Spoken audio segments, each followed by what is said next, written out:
Hello, and welcome to this second lecture of this new course, Winning Prototype Development, the overview.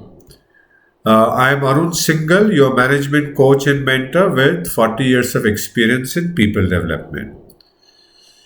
So, the purpose of this section is to give you an overview of a winning prototype development process, right? A winning prototype development process that can help you build your business, right?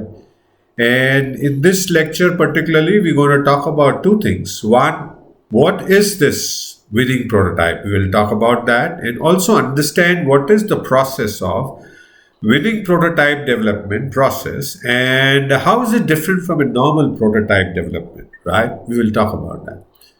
So, what do you think is a winning prototype? And maybe you can make some guesses based on what you see on your screen, right? Can you? Okay, let's talk about this. So, a winning prototype is a prototype. We all develop prototypes. There are enough courses on Udemy and in variety of things that can tell you how to develop a prototype. But this winning prototype is a prototype that has 80% plus post-use purchase intention in a concept use test. And we will talk about this. What the hell is this concept use test? So, in this test that you will see later on, what we are doing is we are going ahead and asking people about their purchase interest by giving them the product, right? And we're saying, okay, what is your probability of purchase? As you see, definitely would buy, probably buy, they might not buy, probably not buy, definitely not buy. And what we are saying is that in this winning prototype is a prototype that scores 80% on top two boxes, right? Purchase interest, which are definitely would buy and probably would buy. And there are good reasons for them rating it, and we understand that. So, a prototype that has more than 80% post use purchase interest in terms of definitely would buy and probably would buy in a concept use test, right? You get an idea? Right. So, what the hell is this concept use test? You might be wondering, where did this whole thing come up? So, this concept use test, as you will see in the next slide here, is a two-stage testing process of a fully developed prototype. Fully developed prototype. Prototype developed in all aspect, not a half, not a MVP, but a fully developed prototype that has the packaging, the label, the claims, the way it would the consumer would finally buy it. It could be an MVP, but it is a fully developed prototype. It is not half developed prototype. And what we do in this is we show the fully developed prototype, including the pack, the value proposition, and the price to target customers, right? And then we ask their liking and purchase intention on the same 5 point scale. On liking, we ask them, how much do you like this product that we are showing you? And we are showing you at this point of time.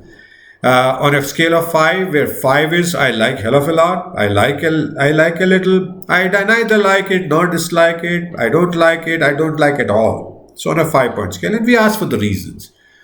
Then that's only on the liking part. Then we also ask the question, what is your purchase intention? What is the probability of purchase? By giving them before giving the sample itself, we ask the purchase intention, and that we ask, what is your probability of purchase? And on the same 5 point scale as you saw in the previous slide, I would certainly buy it as a 5. I would probably buy as a 4. 3, I may not buy it. 2, I probably will not buy it. And 1, I certainly will not buy. And you get those scores. So these are what is called pre-use purchase intent, right? Then we give them a sample free to use, right? So you say, hey, thank you so much for the surveys. Please use this. And we again take a post-use feedback on the satisfaction levels and on the repurchase intentions. And this whole process tells us before they use the product, what was the purchase intention, and after they use, what are their satisfaction level, and are they happy with the product, and would they buy again? This helps you decide this whole concept use test. So we have shown the concept, we have made them use it, and then we go back and ask the feedback. So this helps us decide if the prototype is a winning prototype with 80% plus purchase intention in both the phases, pre and post. If it fails in any of the pre and post, we say we got a work to do on the prototype, as you will see in the winning prototype development process. So how can we develop such a winning prototype? So any thoughts on that? And some of the answers are probably staring in your face in the screen itself, right? Okay. So what we do is we develop this by starting with a winning concept, and that gives you, if you start with the winning concept, a starting advantage over anyone who doesn't do that. And we will talk about why does it give you a starting advantage. So we start with a winning concept, a concept that we have researched as per the needs of the customer. We have drafted what is the unique selling proposition, compelling narrative, concept, unique value proposition, and that has been liked by customer, and they are willing to buy if a product has been built on the basis of that concept. So that's a winning concept. We start with that. And then we go about developing a prototype, obviously. And prototype development is an intuitive and iterative process. So we have some science, but still pretty much an art. So you develop a prototype and then you do the concept use test, as we say. And then you check what's your top two boxes score in the pre and post use. And if you have done extremely, you must be a bit lucky, as well as you've done your homework well in terms of the prototype development, in terms of the winning concept. Then if your score is more than 80%, you have a winning prototype. If not, which is mostly the case, you would go back and rework on the prototype development, modify your prototype based on the feedback received on the pre-use and post-use, on the reasons for either not buying or not buying again, or not being satisfied in the post-use, or not liking the product. So any of these will give you insights into what to develop in that product that customers are finding missing and hence not fully satisfied. And you go back and develop that and again test it again. And that becomes a bit of an iterative process. And there is a method by which you can reduce the iterations to bare minimum, but it is an iteration process. So that's the overall process of developing a winning prototype.